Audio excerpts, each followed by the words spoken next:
हरिओम दोस्तों, स्वागत है आपका free study bye Lodhi sir के यूट्यूब चैनल पर। मैं कृपाल लोधी।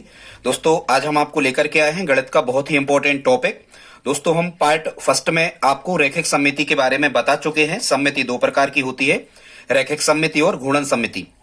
यदि आपने हमारा वो वीडियो पार्ट फर्स्ट नहीं देखा तो आप प्लेलिस्ट में जाकर के देख सकते हैं। दोस्तों, आज हम आपको लेकर के आए हैं इसी का पार्ट 2, जिसमें आज हम आपको बताने वाले हैं घूर्णन सममिति के बारे में। दोस्तों, एक अपील है, यदि आप हमारे चैनल पर पहली बार आए हैं तो प्लीज हमारे चैनल को सब्सक्राइब करें, साथ में बेल आइकन पर भी क्लिक करें ताकि सबसे पहले नोटिफिकेशन आपको मिलता रहे। हम इसी प्रकार के कॉम्पिटिटिव एग्जाम रिलेटेड वीडियोस को अपलोड करते रहते हैं।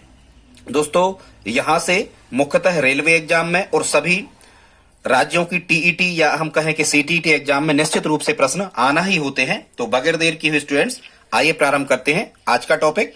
प्लीज आप इसे लाइक तो कर ही दें। सबसे पहले स्टूडेंट्स, हम देखते हैं कि घूर्णन सममिति क्या कहलाती है। तो अगर घूर्णन के बाद कोई आकृति पहले की आकृति जैसी ही दिखाई दे तो ऐसी स्थिति को घूर्णन सममिति कहते हैं। ठीक है स्टूडेंट्स, मतलब जैसे मान के चलो कोई भी चित्र हमने बना दिया, जैसे मान के चलो हमने ऐसा चित्र बना दिया। अब इसको हम कितने प्रकार से घुमाएं, पहले घुमाएंगे तो ऐसा हो जाएगा, फिर घुमाएंगे तो ऐसा हो जाएगा, फिर घुमाएंगे तो ऐसा हो जाएगा, फिर घुमाएंगे तो ऐसा हो जाएगा। और ये जो रोटेशन होता है स्टूडेंट्स, ये रोटेशन सिमेट्री कहलाती है। ये जो रोटेशन होता है ये क्लॉकवाइज मतलब घड़ी की दिशा में, ठीक है, या एंटी क्लॉकवाइज मतलब घड़ी की विपरीत दिशा में, आप किसी भी दिशा में चला सकते हो। जनरली घड़ी की दिशा में, जिसको हम क्लॉकवाइज कहते हैं या जिसको हम दक्षिणावर्त कहते हैं, इसमें चलाना हमें आसान प्रतीत होता है। तो जनरली आप इसे क्लॉकवाइज ही चला दिया करें। तो देखो, जैसे मान के चलो ये जो हमें सिंबल दिया हुआ था, इसको हमने 1 2 3 4 बार घुमाया, तो ये चौथी बार में बिल्कुल उसी के समान दिखा है। तो हम ये कहेंगे कि इस वाली आकृति की घूर्णन सममिति वाली ये आकृति हो गई। तो आई होप आप समझ गए होंगे। अगर घूर्णन के बाद कोई आकृति पहले की आकृति जैसी ही दिखाई दे तो ऐसी स्थिति को घूर्णन सममिति कहते हैं। अब घूर्णन के प्रकार कितने होते हैं? 2 प्रकार का घूर्णन होता है। एक तो घड़ी की दिशा में, घड़ी कैसी चलती है, जैसे ये पेन हमने यहां रखा तो घड़ी इस दिशा में चलती है। देखो, हम पेन चला के दिखा रहे हैं, इस दिशा में घड़ी चलती है, तो इसे हम कहते हैं दक्षिणावर्त या इंग्लिश में से क्लॉकवाइज कहते हैं। और घड़ी की विपरीत दिशा में, अब घड़ी की विपरीत दिशा, घड़ी चलती है ऐसी विपरीत दिशा में, इस तरफ जाओगे तो इसे कहते हैं विपरीत दिशा में मतलब वामावर्त, और इसे एंटी क्लॉकवाइज इंग्लिश में कहते हैं। आप किसी भी दिशा में घुमा सकते हो किसी भी आकृति को। ठीक है दोस्तों, अब हम कहते हैं घूर्णन का केंद्र किसे कहते हैं। तो हम ऐसा मानते हैं कि जिस केंद्र के परितः, मतलब ये आयत है, यदि हम इस केंद्र के परितः इसको घुमाते हैं तो ये घूर्णन का केंद्र, जिस केंद्र के परितः कोई आकृति घूर्णन करती है उसके केंद्र को घूर्णन का केंद्र कहते हैं। फिर एक और होता है स्टूडेंट घूर्णन कोण। तो घूर्णन के दौरान घूमे गए कोण को क्या कहा जाता है? घूर्णन कोण। अभी हम आगे आपको बताने वाले हैं। फिर कभी आपसे ये पूछा जाता है स्टूडेंट्स कि एक पूरे चक्कर में कितने अंश का घूर्णन कराना होता है? तो एक पूरे चक्कर में 360 अंश का घूर्णन होता है, क्योंकि घूर्णन का मतलब होता है एक चक्कर। और जैसे मान के चलो किसी आकृति ने यहां से चलना प्रारंभ किया और यहां से चल के वो यहीं आ गई, मतलब एक चक्कर पूरा हो गया, तो ये एक संपूर्ण वृत्त बन गया। और संपूर्ण वृत्त की अंश माप कितनी होती है? 360 अंश। मतलब एक पूरे चक्कर में 360 अंश का घूर्णन होता है। कभी कभी यहां से सीधा प्रश्न एग्जामिनर पूछ लेता है। फिर यदि हम कहें कि आधे चक्कर में, तो आधा चक्कर ये हुआ कि यहां से चली और यहां आ गई, तो आधे चक्कर में मतलब 1/2 चक्कर में 180 अंश का घूर्णन होता है। और 1/4 मतलब 1/4 चक्कर में 90 अंश का घूर्णन होता है। इनको भी आप याद रख सकते हैं, यहां से भी प्रश्न पूछे जाते हैं। ठीक है दोस्तों, अब हम कुछ और आगे देखते हैं। अब हम आपको बताने वाले हैं घूर्णन सममिति का क्रम, या इसे हम कहते हैं घूर्णन सममिति की कोटि, ऑर्डर ऑफ सिमेट्री। ठीक है, घूर्णन सममिति का क्रम या घूर्णन सममिति की कोटि, इस प्रकार से प्रश्न लिखा हो तो आप समझ जाना कि एक ही बात है। ये किसे कहते हैं देखते हैं। किसी भी आकृति को जब 360 अंश घुमाया जाता है तो जितनी बार आकृति अपनी मूल आकृति के समान दिखाई देती है उसे घूर्णन सममिति का क्रम या घूर्णन सममिति की कोटि कहते हैं। ठीक है स्टूडेंट, जैसे हम कहें कि ये कोई सिग्नल था, ठीक है, ये कोई सिंबल था या सिग्नल था, कुछ भी। अब हमने मान के चलो इसको घुमाया, शुरू में 90 डिग्री से घुमाया हमने, ठीक है। और 90 डिग्री से क्यों घुमाया? क्योंकि ये तीर यहां है तो हमें समझ में आ रहा कि ये नीचे को हो जाएगा, ठीक है, नीचे ही हमें ले जाना है। जनरली ये 360 अंश जब घुमाया जाता है तो यहां ध्यान रखना, या तो आप 30 से घुमाओगे या 45 से या फिर 60 से या 90 से या 180 से। 360 के जो गुणक होंगे, जो विभाजक या वर्तक होंगे, उसी से घुमाया जाता है। ठीक है, तो पहली बार जब हम इसको घुमा रहे होंगे तो ये कहाँ आ जाएगा, 90 अंश से घुमाएंगे तो इस तरफ, फिर 90 अंश से घुमाएंगे तो इस तरफ, फिर 90 अंश से घुमाएंगे तो इस तरफ, और फिर 90 अंश से घुमाएंगे उसी दिशा में। किस दिशा में चल रहे थे हम, क्लॉकवाइज। तो देखो ये जो प्रश्न था, ये जो मान के चलो यही क्वेश्चन आपको दे दिया, किसके घूर्णन सममिति का क्रम क्या होगा। तो स्टूडेंट्स इसकी घूर्णन सममिति का क्रम होगा 1 2 3 4। मतलब अब आप ये देखो कि 360 अंश इसने 360 अंश हमने इसे क्या किया है स्टूडेंट्स, तो इसको हमने 360 अंश घुमाया है। अब यदि इसको हमने टोटल 360 अंश घुमाया है तो आप ये देखो कि 360 अंश घुमाने में ये कितने बार इसी के समान दिखी। तो देखो जब हमने इस आकृति को 360 अंश घुमाया है तो ये 360 अंश घुमाने में केवल एक बार देखो यहां बस दिख रही है इसी के समान।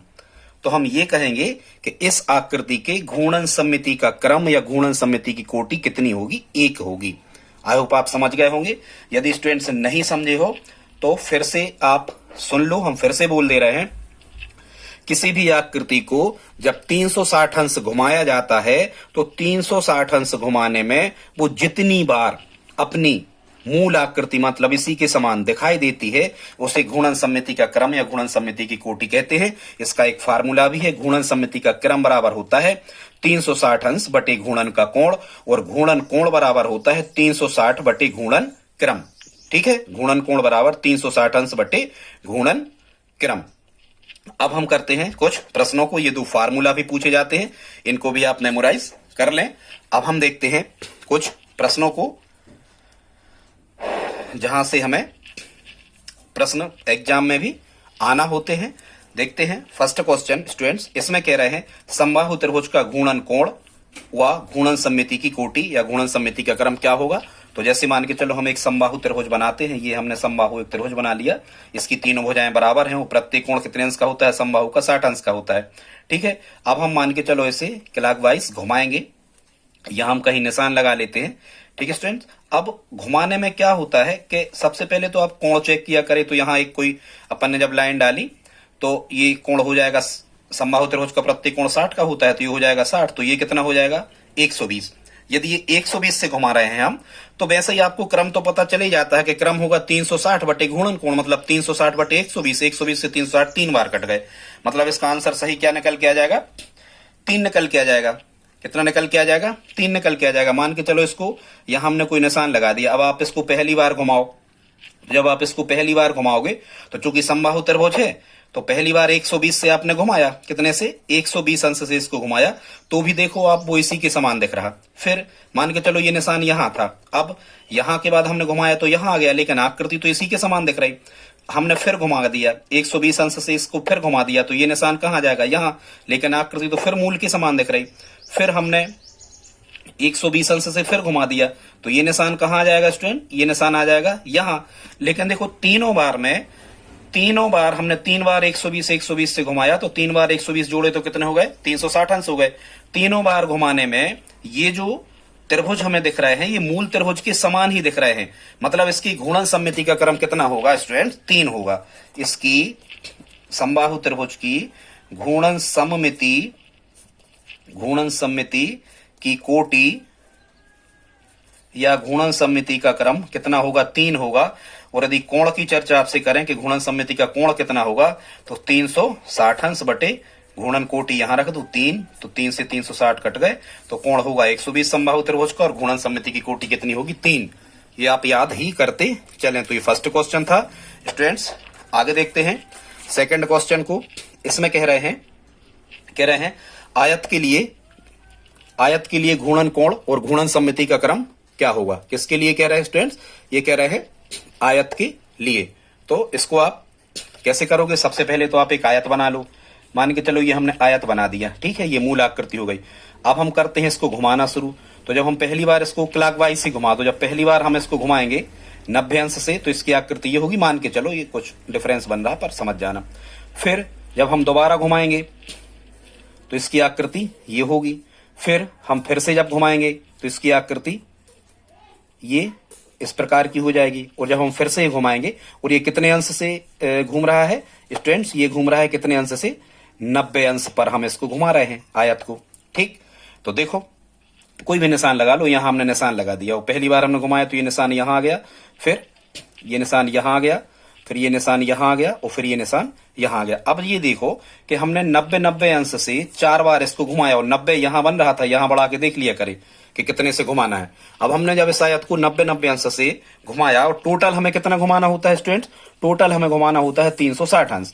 तो जब हमने इस आयत को 90-90 अंश से घुमाया है 360 अंश, मतलब एक पूरा चक्कर लगवाया है, तो आप देखो ये था हमारा मूल आयत, तो इसी के समान एक बार ये आकृति प्राप्त हुई, और इसी के समान एक बार ये आकृति प्राप्त हुई, टोटल 360 अंश घुमाने में। तो इसी मूलाकृति के समान 360 अंश घुमाने में कितने बार हमें मूलाकृति प्राप्त हुई, 2 बार। तो इसकी आयत के लिए हम ये कहेंगे स्टूडेंट्स कि आयत के लिए घूर्णन सममिति का क्रम कितना होगा, 2। आयत के लिए घूर्णन सममिति का क्रम कितना होगा, 2 होगा। और यदि हम घूर्णन सममिति के कोण की चर्चा करें तो हमने क्या कहा था, 360 बटे क्रम से भाग दे दिया करें हमेशा, ये नियम है। तो 180 अंश इसका निकल आएगा घूर्णन कोण। ठीक है स्टूडेंट्स, आइए देखते हैं अगला क्वेश्चन, तीसरा। अब क्या कह रहे हैं, एक वर्ग में घूर्णन कोण व घूर्णन सममिति की कोटि क्या होगी। अब स्टूडेंट्स आपको ये पता होना चाहिए कि जो वर्ग होता है, ऐसे चतुर्भुज को हम वर्ग कहते हैं जिसकी चारों भुजाएं बराबर हों और प्रत्येक कोण 90 अंश का हो। यह आकृति क्या कहलाती है, वर्ग कहलाती है। तो यहां हमने भुजा बढ़ाई तो यहां हमें कितने अंश का कोण मिला, 90 अंश का। मतलब इसे हमें 90-90 अंश से घुमाना है, और कितने बार घुमाओगे, 90-90 से यदि घुमाते हो तो 4 बार।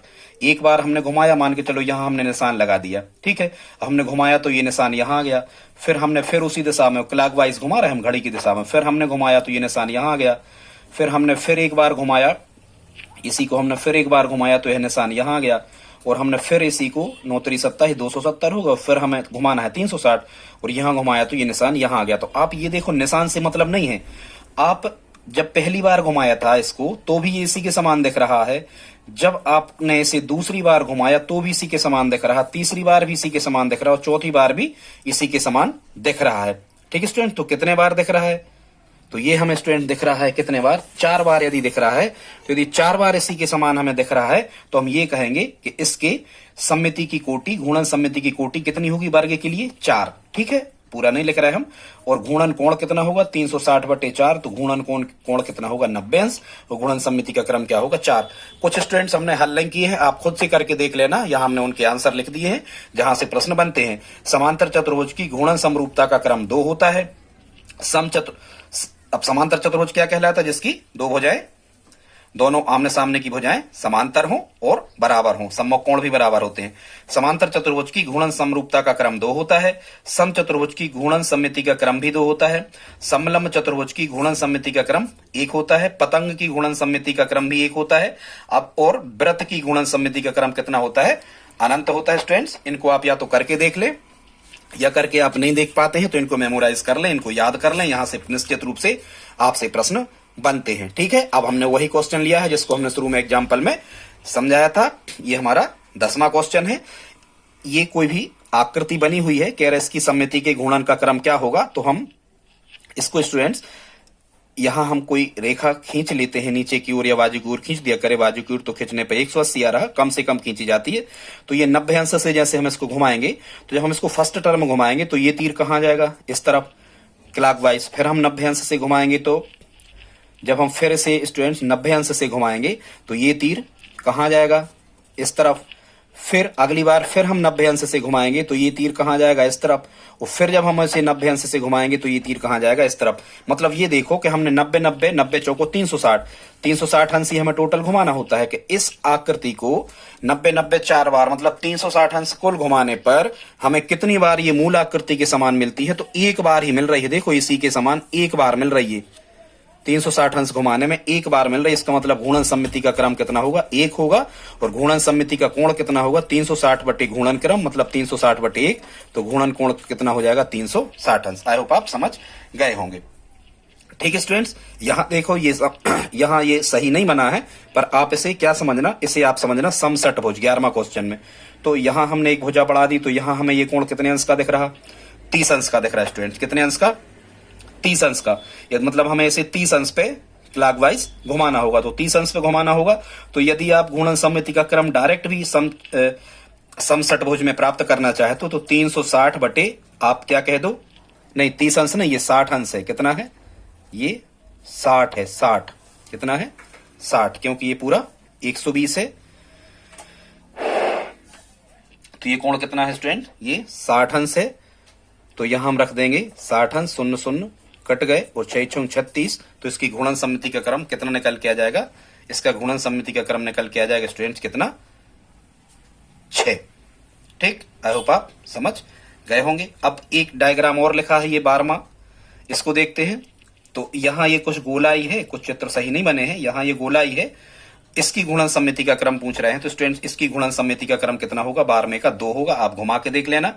फिर जो 13वां क्वेश्चन है, इसकी गुणन सममिति का क्रम पूछ रहे हैं, तो इसको आप घुमा के देख लेना। इसकी गुणन सममिति का क्रम 2 होगा, और यदि 2 होगा तो 360/2 मतलब 180 गुणन कोण निकलेगा। और जो 14वां क्वेश्चन है स्टूडेंट्स, इसको घुमा के देखना। 360 अंश जब आप इसको घुमाओगे तो इसी के समान ये कितने बार दिखेगी, एक बार दिखेगी। तो 14वां का आंसर कितना होगा, गुणन सममिति का क्रम 1 होगा। दोस्तों वीडियो कैसा लगा प्लीज आप लाइक तो कर ही दें, कैसा लगा कमेंट बॉक्स में लिख करके बताएं। और यदि आप हमारी हेल्प करना चाहें तो प्लीज इस वीडियो को अपने दोस्तों के साथ स्टडी ग्रुप में शेयर जरूर करें। मिलते हैं अगली वीडियो में, तब तक के लिए जय हिंद जय भारत।